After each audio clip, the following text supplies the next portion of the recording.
السلام عليكم ورحمة الله وبركاته. تعالي بقى نعمل النهاردة فراخ مشوية بطريقة سهلة قوي قوي قوي، وكمان توابلها موجودة عندنا في البيت. بس التوابل ديت لما تتحط على بعض هتدي ريحة جميلة قوي قوي. الفراخ هتلاقيها دايبة ومستوية كويس جدا، ولحمها ابيض زي ما انت شايفة. حاجة كده تحفة وتجديد في عمايل الفراخ وكده للولاد.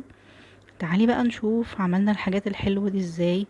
والصدر كمان كان دايب ومستوي حلو جدا، والصوص اللي معاها ده اصلا رهيب جدا، بيتغمس بالعيش او تعملي معاها رز ابيض حسب الرغبة.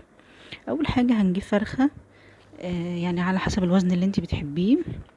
بعمل فيها فتحات كده عند الصدر بتاعها وعند الورك. انا اصلا فتحاها من ورا كده من عند سلسلة الظهر.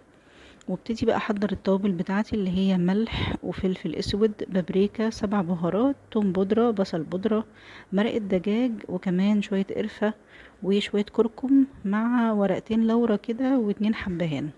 هكتب لك التوابل ديت في صندوق الوصف.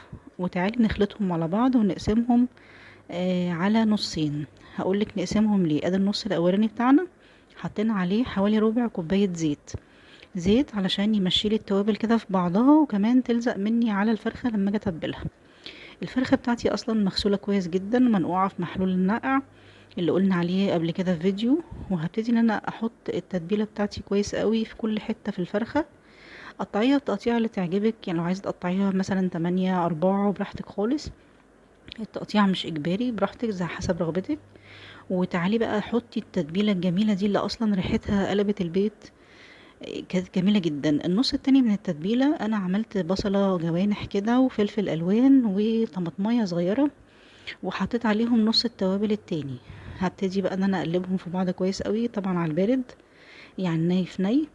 هبتدي التوابل بقى هتدي ريحة حلوة قوي مع البصل والخضار اللي احنا حاطينه دوت.